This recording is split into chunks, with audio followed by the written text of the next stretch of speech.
बहुत समय पहले पहाड़ों और जंगलों से घिरे एक छोटे से गांव में रघु नाम का एक गरीब लकड़हारा रहता था। रघु की जिंदगी बहुत साधारण थी। सुबह सूरज निकलने से पहले वह अपनी कुल्हाड़ी लेकर जंगल चला जाता, लकड़ियां काटता और फिर उन्हें शहर के बाजार में बेचकर घर लौटता।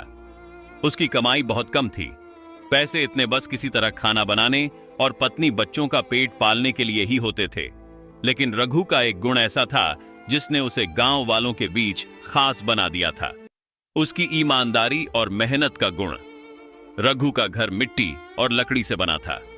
बरसात के मौसम में छत से पानी टपकता, गर्मी में तपता और सर्दी में ठंडी हवा भीतर चली आती। पत्नी गंगा अक्सर शिकायत करती, रघु ऐसे जिंदगी कितने दिन चल पाएगी, बच्चे बड़े हो रहे हैं, उनका भविष्य क्या होगा। रघु चुपचाप सुनता और मुस्कुराकर कहता, गंगा, मेरे पास ज्यादा दौलत नहीं है वाले, लेकिन मेहनत करने वाले आदमी को कभी भूखा नहीं रहना पड़ता। देखना, एक दिन सब ठीक होगा। एक दिन की बात है, रघु हमेशा की तरह जंगल गया। वहां एक बड़ा पुराना पेड़ देखकर उसने कुल्हाड़ी चलाई। पेड़ काटते काटते उसका पैर फिसला और उसकी कुल्हाड़ी पास ही बह रही नदी में जागी। कुल्हाड़ी ही एकमात्र सहारा थी। बिना कुल्हाड़ी वह ना लकड़ियां काट सकता था, ना परिवार का पेट भर सकता था।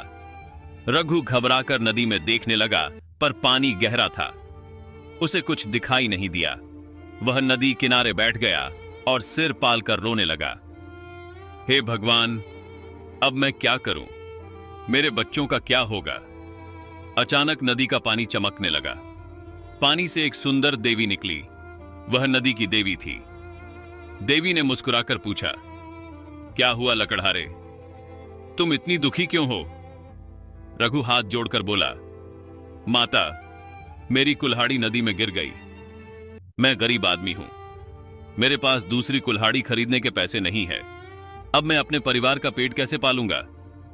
देवी ने कहा, चिंता मत करो, मैं तुम्हारी मदद करती हूं। टीवी पानी में डूबी और थोड़ी देर बाद हाथ में सोने की चमकती हुई कुल्हाड़ी लेकर बाहर आई। उन्होंने कहा, यह लो, क्या यह तुम्हारी कुल्हाड़ी है? रघु ने कुल्हाड़ी देखी, उसकी आंखें चमक उठी, लेकिन उसने अगले ही पल सिर हिलाकर बोला, नहीं माता, यह मेरी कुल्हाड़ी नहीं है। मेरी कुल्हाड़ी साधारण लोहे की थी। देवी ने फिर गोता लगाया और इस बार चांदी की कुल्हाड़ी लेकर आए। देवी ने कहा, तो क्या यह तुम्हारी कुल्हाड़ी है?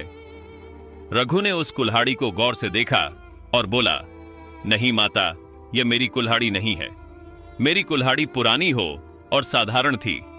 देवी ने मुस्कुराकर तीसरी बार नदी में गोता लगाया और इस बार एक साधारण लोहे की कुल्हाड़ी लेकर आई। देवी ने कहा, क्या यही तुम्हारी कुल्हाड़ी है? रघु की आंखों में चमक आ गई। उसने हाथ जोड़कर कहा, हां माता, यही मेरी कुल्हाड़ी है, बहुत बहुत धन्यवाद। देवी प्रसन्न हो गई। उन्होंने कहा, रघु, तुम्हारी ईमानदारी ने मुझे बहुत खुश किया।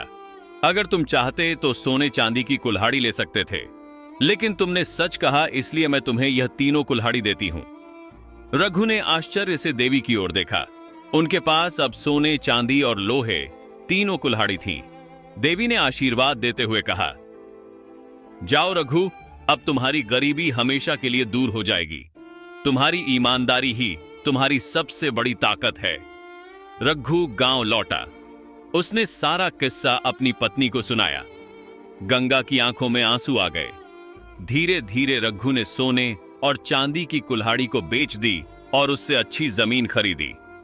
वह खेती करने लगा और मेहनत से फसल उगाने लगा। गांव में उसका नाम फैल गया। देखो ईमानदारी का फल कैसे मिलता है। रघु अब अमीर हो गया, लेकिन उसने अपना स्वभाव कभी नहीं बदला। वह गरीबों की मदद करता, भूखों को खाना खिलाता और हमेशा सबको यही सीख देता, ईमानदारी कभी व्यर्थ नहीं जाती। मेहनत और सच्चाई का फल देर से ही सही, लेकिन मिलता जरूर है। कहानी का संदेश, यह कहानी हमें सिखाती है, चाहे परिस्थिति कितनी भी कठिन क्यों ना हो, झूठ और लालच का सहारा मत लो। सच्चाई और ईमानदारी भले ही शुरुआत में कठिन लगे, पर अंत में वही सबसे बड़ा इनाम देती है। जीवन में मेहनत और विश्वास रखने वाला इंसान कभी हार नहीं मानता। अगर यह कहानी आपको पसंद आई हो तो एक लाइक जरूर करें और ऐसी ही और कहानियां देख